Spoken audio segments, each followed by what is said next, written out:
OBC आरक्षण को लेकर कांग्रेस आज प्रदेश भर में प्रदर्शन कर रही है। इस मामले में डिप्टी सीएम अरुण साव ने कहा, नगरीय निकाय में ओबीसी को 30% आरक्षण मिला है, क्या कांग्रेस इसका भी विरोध कर रही है? साव ने कहा, सर्वोच्च न्यायालय के आदेश के आधार पर आरक्षण दिया गया है। भ्रम, भय और भ्रष्टाचार कांग्रेस की राजनीति का आधार रहा है। कांग्रेस इस तरह की राजनीति करना बंद करे। साव ने कहा, कांग्रेस के भ्रम की बातों में जनता नहीं आने वाली है।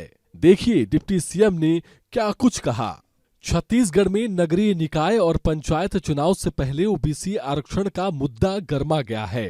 बीजेपी और कांग्रेस नेता एक दूसरे पर ओबीसी आरक्षण में कटौती का आरोप लगा रहे हैं। इसी मामले में आज भाजपा के प्रदेश कार्यालय में मंत्रियों की बड़ी बैठक हुई। बैठक में बीजेपी के प्रदेश अध्यक्ष किरण सिंहदेव, अरुण साव सहित सीनियर नेता शामिल हुए। बैठक के बाद कांग्रेस पर हमला करते हुए अरुण साव ने कहा, कांग्रेस पार्टी हमेशा से आरक्षण की विरोधी रही है, अन्य पिछड़ा वर्ग की विरोधी रही है। ये पूरा इतिहास बताता है। पिछले 2-3 दिनों से जिस प्रकार से कांग्रेस के नेता आरक्षण को लेकर भ्रम पैदा कर रहे हैं और न जाने कैसे कैसे शब्दों का इस्तेमाल कर रहे हैं, बवाल होना चाहिए ऐसे शब्दों का इस्तेमाल कर रहे हैं,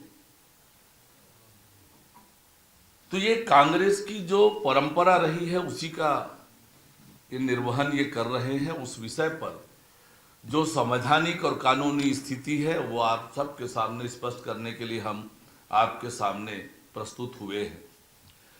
आप सब को इस बात का ध्यान होगा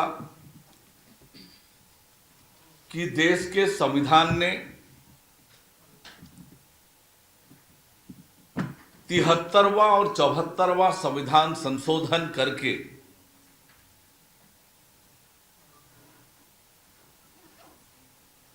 एक जवाबदेह और मजबूत पंचायत और नगरीय निकाय के गठन का रास्ता प्रशस्त किया और संविधान में ही अनुसूचित जाति, अनुसूचित जनजाति, पिछड़ा वर्ग और महिलाओं के लिए पंचायत और नगरीय निकाय में आरक्षण की व्यवस्था की। अनुच्छेद 243 घ पंचायत में आरक्षण के प्रावधान को उपबंधित करता है। 243 न 1 अनुसूचित जाति, अनुसूचित जनजाति के लिए आरक्षण का उपबंध प्रावधान करता है। 243 न 2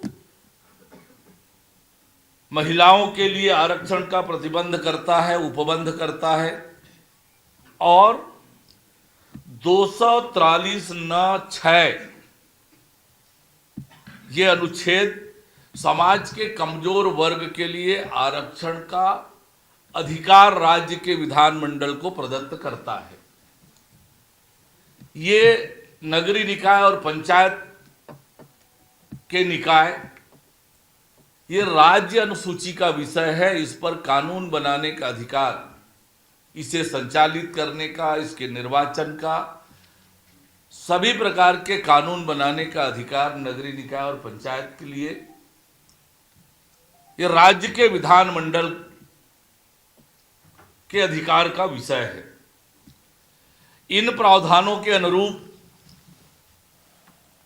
पहले मध्य प्रदेश पंचायत राज अधिनियम 1993 हुआ करता था। ये संविधान संशोधन आने के बाद उस संविधान के अनुरूप पंचायत राज अधिनियम में संशोधन किए गए, उसको सशक्त किए गए।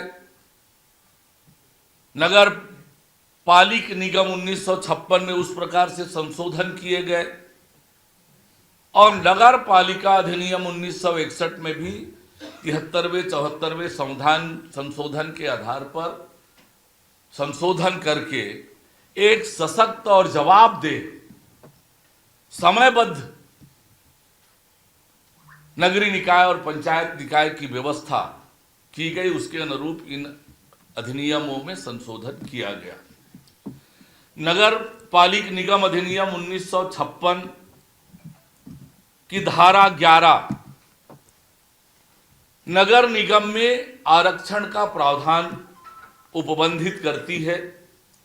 धारा 11(1) अनुसूचित जाति और जनजाति के आरक्षण जनसंख्या के आधार पर उपबंधित करती है। 11(2) अन्य पिछड़ा वर्ग के आरक्षण के लिए उपबंध करती है, जिसमें ये कहा गया है कि अनुसूचित जाति जनजाति की संख्या 50 या 50% से कम है तो अन्य पिछड़ा वर्ग को एक मुश्त 25% सीटों पर आरक्षण मिलेगा। और इसी पर 11(3) धारा 11 उपधारा 3 महिलाओं के लिए 1/3 आरक्षण का प्रावधान करता है। इसी प्रकार नगर पालिका अधिनियम 1961 की धारा 29 का स्थानों के आरक्षण के संबंध में उपबंध करती है। 29(1) अनुसूचित जाति और जनजाति के आरक्षण का उपबंध करती है। 29(2) अन्य पिछड़ा वर्ग से संबंधित आरक्षण, जो मैंने कहा कि अनुसूचित जाति और जनजाति की जनसंख्या 50 या 50% से कम हो तो एक मुश्त 25% सीटें अन्य पिछड़ा वर्ग के लिए आरक्षित होगी, ये उपबंध करता है। धारा 29(2) अन्य पिछड़ा वर्ग का उपबंध करता है। धारा 29(3) 1/3 सभी कैटेगरी में 1/3 महिलाओं के लिए आरक्षण का उपबंध करती है। इसी प्रकार पंचायत राज अधिनियम 1993 की धारा 13 पंचायत के गठन के संबंध में उपबंध करती है, जिसमें धारा 13 उपधारा 4 उपधारा 1 अनुसूचित जाति और जनजाति के आरक्षण का उपबंध करती है। धारा 13 उपधारा 2 उपधारा 4 उपधारा 2 अन्य पिछड़ा वर्ग के लिए आरक्षण का उपबंध करती है, जैसे नगर निगम और नगर पालिका में है। और धारा 13 उपधारा 4 उपधारा 5 महिलाओं को 1/3 के आरक्षण की व्यवस्था करती है। इस प्रकार से ये आरक्षण की व्यवस्था अधिनियमों में तीनों कानूनों में दी हुई है। और ये स्पष्ट हो गया कि यदि अनुसूचित जाति अनुसूचित जनजाति की जनसंख्या 50 या 50% से कम है तो अन्य पिछड़ा वर्ग को एक मुश्त 25% आरक्षण देने का प्रावधान किया गया था। अब इसमें ये आरक्षण के खिलाफ, इस आरक्षण व्यवस्था के खिलाफ पहले उच्च न्यायालय में फिर सर्वोच्च न्यायालय में याचिकाएं प्रस्तुत हुई। एक याचिका सुरेश महाजन वर्सेस मध्य प्रदेश शासन और दूसरा किशोर कृष्णराव गौली वर्सेस महाराष्ट्र शासन, ये दो याचिकाएं सर्वोच्च न्यायालय में प्रस्तुत की गई। महाराष्ट्र के केस में फैसला आया 4/1/2021 को और मध्य प्रदेश के केस में सर्वोच्च न्यायालय का फैसला आया 10 मई 2022 को। इस फैसले में सर्वोच्च न्यायालय ने कहा कि आरक्षण 50% से अधिक नहीं होगा, यानी अन्य पिछड़ा वर्ग को आरक्षण 50% से अधिक होने पर जितनी संख्या है उतना ही मिलेगा। और सर्वोच्च न्यायालय ने इन्हीं दोनों फैसलों में ये कहा कि अन्य पिछड़ा वर्ग को आरक्षण देने के लिए पहले आपको ट्रिपल टेस्ट करना पड़ेगा। ट्रिपल टेस्ट मतलब एक डेडिकेटेड आयोग बनाना पड़ेगा। वो आयोग सामाजिक, आर्थिक, शैक्षणिक स्थिति का सर्वे करेगा, सर्वे करके अपनी रिपोर्ट देगा। उस रिपोर्ट को सरकार के समक्ष प्रस्तुत होगा, सरकार स्वीकार करेगी और उसके आधार पर 50% की कुल सीमा तक अन्य पिछड़े वर्ग को आरक्षण मिलेगा। इस दोनों फैसले में सर्वोच्च न्यायालय ने कहा, दो महत्वपूर्ण बातें हैं सर्वोच्च न्यायालय के फैसले में। वस्तुतः ये केस मध्य प्रदेश और महाराष्ट्र का था, लेकिन माननीय सर्वोच्च न्यायालय ने कहा कि ये फैसले सभी राज्य और केंद्र शासित प्रदेशों में लागू होंगे। दूसरा, इन्होंने कहा कि यदि राज्य सरकार आयोग का गठन नहीं करती है, आयोग की रिपोर्ट नहीं आती है और पिछड़े वर्ग के लिए आरक्षण की कोई व्यवस्था नहीं बना पाती है राज्य सरकार, तो राज्य निर्वाचन आयोग पंचायत या निकायों के कार्यकाल पूरा होने के हुआ है तो वैसा ही वो चुनाव करा लेंगे। मतलब SC ST, अनुसूचित जाति, अनुसूचित जनजाति को जो आरक्षण में प्रावधान है उसी प्रावधान को लेकर आगे बढ़ेंगे। मतलब बिना अन्य पिछड़ा वर्ग के आरक्षण के भी राज्य निर्वाचन आयोग चुनाव कराएगा। यदि राज्य सरकार आयोग नहीं बनाती है, ट्रिपल टेस्ट नहीं करती है और उसकी रिपोर्ट को स्वीकार करके संबंधित अधिनियम में प्रावधान नहीं करती है। ये परिस्थिति को ध्यान में रखकर राज्य सरकार ने सर्वोच्च न्यायालय के आदेश के पालन में 16/7/2024 को सर्वोच्च न्यायालय के आदेशानुसार छत्तीसगढ़ राज्य पिछड़ा वर्ग कल्याण आयोग का गठन किया और आयोग ने विस्तृत रिपोर्ट राज्य सरकार को 24/10/2024 को प्रस्तुत किया। राज्य सरकार ने पूरा विचार करके उसे 28/10/2024 को स्वीकृति प्रदान की। आयोग ने अपने रिपोर्ट में यह कहा कि अन्य पिछड़ा वर्ग को जो 25% एकमुश्त आरक्षण था उसे शिथिल करके ये कहा कि जनसंख्या के अनुपात में अन्य पिछड़ा वर्ग को अधिकतम 50% तक आरक्षण दिया जा सकता है। यह अनुशंसा किया। इसको इस ढंग से समझ सकते हैं कि मान लो अनुसूचित जाति, अनुसूचित जनजाति की संख्या 5% कुल 10% है तो अन्य पिछड़ा वर्ग को 40% भी आरक्षण मिल सकता है। यह व्यवस्था की। और आपको स्पष्ट कर दूं कि नगर निगमों में इस बार जो हमने आरक्षण किया है, आरक्षण 30% तक मिला है अन्य पिछड़ा वर्ग को। अन्य पिछड़ा वर्ग का आरक्षण नगर निगमों में बढ़ा है और उस आधार पर राज्य सरकार ने विधानसभा में विधेयक लाकर नगर पालिका निगम अधिनियम 1956 और नगर पालिका अधिनियम 1961 में उसके अनुरूप संशोधन किया। जैसे कि आपको पता है कि हमने प्रत्यक्ष प्रणाली से चुनाव करने का कहा, वो प्रावधान था और कुछ जो रेलिवेंट प्रोविजन थे वो करके इसका विधेयक विधानसभा में प्रस्तुत किया, विधानसभा से पास हुआ और ये आरक्षण की प्रक्रिया आगे बढ़ी। अब 2-3 बातें आपको ध्यान में रखने लायक है कि राज्य सरकार ने जो आरक्षण की व्यवस्था की है वो पूरी तरह से किया है। पहली बात तो ये है।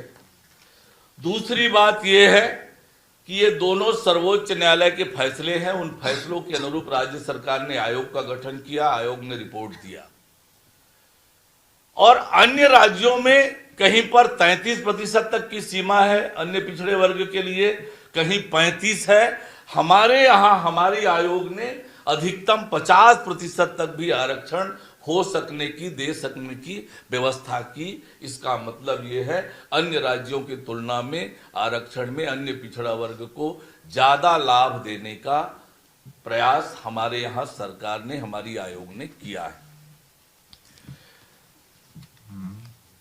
इसी पैटर्न पर मध्य प्रदेश में हुआ है चुनाव, बिहार में हुआ है, पड़ोसी राज्य उड़ीसा में भी हुआ है। जैसे मैंने बताया 33 और 35, हमारे यहां 50 करके हुआ है। तो ज्यादा फायदेमंद पिछड़ा वर्ग के लिए हमारे यहां के आयोग का रिपोर्ट रहा है। दूसरा एक बात और स्पष्ट कर दूं कि झारखंड ने आयोग तो बनाया सर्वोच्च न्यायालय के फैसले पर वो आयोग की रिपोर्ट नहीं आई। अब झारखंड कहने का मतलब समझ लीजिए कांग्रेस के गठबंधन वाली सरकार थी, वहां आयोग तो बना, आयोग की रिपोर्ट प्रस्तुत नहीं हुई, सरकार ने उसके आगे प्रक्रिया नहीं हुई, तो झारखंड में अन्य पिछड़ा वर्ग को आरक्षण बिल्कुल नहीं मिला। वहां अन्य पिछड़ा वर्ग के लिए आरक्षण शून्य हो गया। और मैं आपसे कहना चाहता हूं, याद करिए पिछला विधानसभा सत्र जब ये दोनों विधेयक विधानसभा में प्रस्तुत हुआ, कांग्रेस पार्टी ने ये कहा कि ये संविधान के विपरीत है, इस विधेयक को यहां प्रस्तुत नहीं होना चाहिए, इस विधानसभा की अधिकारिता नहीं है। एक अन्य प्रोविजन को लेकर कहा, उसे भी मैं स्पष्ट कर दूंगा, कहा कि यह संविधान के विपरीत है, इसे इस विधानसभा को सुनने की अधिकारिता नहीं है, और उन्होंने विधानसभा से बहिर्गमन किया। याद कर लीजिए आप। मैं ये कहना चाहता हूं कि कांग्रेस पार्टी झारखंड की तरह छत्तीसगढ़ में भी ये चाहती थी कि ये विधेयक पास ना हो और अन्य पिछड़ा वर्ग को आरक्षण शून्य हो जाए। जो कांग्रेस की इतिहास रहा है उसकी पुनरावृत्ति यहां छत्तीसगढ़ में कांग्रेस ने किया है। ये विधेयक पास नहीं होता, प्रस्तुत नहीं होता, तो पिछड़ा वर्ग को जो आरक्षण मिला है वो नहीं मिलता।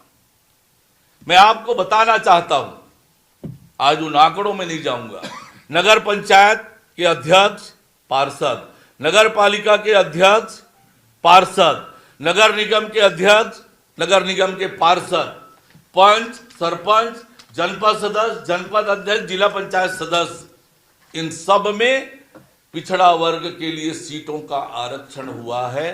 केवल जिला पंचायत अध्यक्ष को छोड़कर, जिला पंचायत अध्यक्ष के पद पर आरक्षण अन्य पिछड़ा वर्ग को क्यों नहीं मिला, मैं आपको स्पष्ट कर देता हूं। कुल 33 जिले हैं आज के समय में हमारे पास। 33 में से 16 जिले अधिसूचित क्षेत्र में आते हैं। पंचायत राज अधिनियम 129 ड में प्रावधान है कि अधिसूचित क्षेत्र के सभी अध्यक्ष और के पद अनुसूचित जनजाति के लिए आरक्षित होंगे। वो 16 अनुसूचित जनजाति को आरक्षित हो गए। 12.79% अनुसूचित जाति की जनसंख्या है छत्तीसगढ़ में। उसके अनुरूप 23 में से 4 सीटें अनुसूचित जाति के लिए आरक्षित हुई। 16, 4, 20, बचा 13। अब ये 50% की सीमा को क्रॉस करता है। इसलिए सर्वोच्च न्यायालय के आदेश के पालन के कारण अन्य पिछड़ा वर्ग के लिए जिला पंचायत अध्यक्ष में कोई पद आरक्षित नहीं हो पाई। क्या ये कांग्रेस पार्टी के नेता सर्वोच्च न्यायालय के आदेश को मानते हैं? क्या संविधान को मानते हैं? क्या कानून को मानते हैं? पढ़ा है उन्होंने कभी? पूरी तरह से संविधान सम्मत ये आरक्षण की व्यवस्था हुई है। मैं फिर इस बात को रिपीट करता हूं कि नगर निगम में महापौर, पार्षद, नगर पालिका के अध्यक्ष, नगर पालिका के पार्षद, नगर पालिका के नगर पंचायत के अध्यक्ष, पार्षद, इनमें पर्याप्त संख्या में अन्य पिछड़े वर्ग के लिए आरक्षण नियमानुसार मिला है। उसी तरह से पंच के पद पर, सरपंच के पद पर, जनपद सदस्य के पद पर, जनपद अध्यक्ष के पद पर, जिला पंचायत सदस्य के पद पर भी अन्य पिछड़ा वर्ग के लिए पदों का आरक्षण हुआ है। संख्या में कम हो सकता है, पर जो नियम में संभव है वो किया है। पूरी तरह से संविधान सम्मत ये आरक्षण की व्यवस्था हुई है। मैं आपसे कुछ बातें कांग्रेस पार्टी के बारे में स्पष्ट करूंगा। कांग्रेस का इतिहास आरक्षण और अन्य पिछड़ा वर्ग की विरोधी रही है, विरोध करने की रही है। काका कालेलकर आयोग का गठन हुआ था, उस आयोग की रिपोर्ट पर कांग्रेस की सरकार ने कभी विचार नहीं किया, बस ठंडे बस्ते में डाला।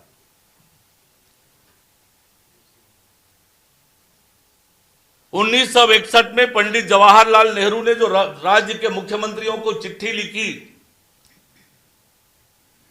उस चिट्ठी में क्या लिखा? आरक्षण से हमें अक्षमता और दोयम दर्जे के मानक पैदा होते हैं।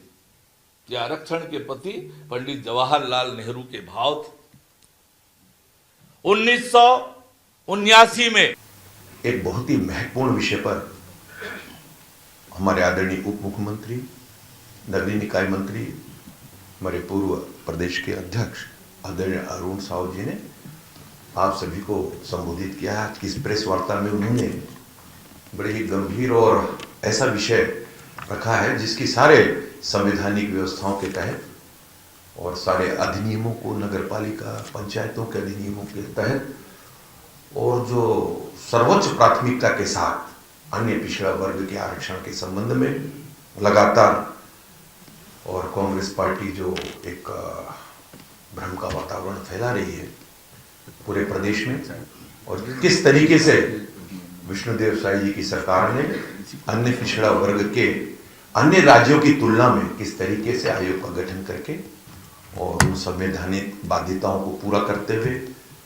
और सर्वाधिक पिछड़े वर्ग, अन्य पिछड़ा वर्ग के आरक्षण के विषय को संरक्षित किया है। जहां तक भारतीय जनता पार्टी के विषय की बात है, मैं आपके सामने ये स्पष्ट कर दूं, हम लोगों ने पिछले महत्वपूर्ण बैठक में भी इस बात को मैंने कहा था कि पिछले बार के आरक्षण के तहत भी अन्य पिछड़ा वर्ग का जो आरक्षण है और किसी भी प्रकार से भारतीय जनता पार्टी अन्य पिछड़ा वर्ग के आरक्षण में हितों को उनकी किसी प्रकार का भी हानि नहीं होने देगी, बल्कि हम सर्वोच्च प्राथमिकता के साथ और हमारे आंतरिक जो व्यवस्था है उसके तहत, कई जगह ऐसा होता है कि अनारक्षित सीट से कोई भी लड़ सकता है, तो उस पर भी हम निश्चित रूप से उसकी तुलना में कहीं अधिक और इसको प्रावधानित करेंगे और उनके हितों को कहीं भी हानि नहीं पहुंचने देंगे। अन्य पिछड़ा वर्ग के भारतीय जनता पार्टी का शुरू से मानना रहा है कि छत्तीसगढ़ में हमारे सभी समाज और सभी वर्गों की और प्राथमिकता से वो किया जाए, लेकिन क्योंकि ये विषय अन्य पिछड़ा वर्ग को लेकर आज आदरणीय अरुण साहू जी ने ये विषय को रखा है, तो निश्चित मान के चलिए कि उनके हितों के साथ कहीं भी अनदेखी नहीं होगी।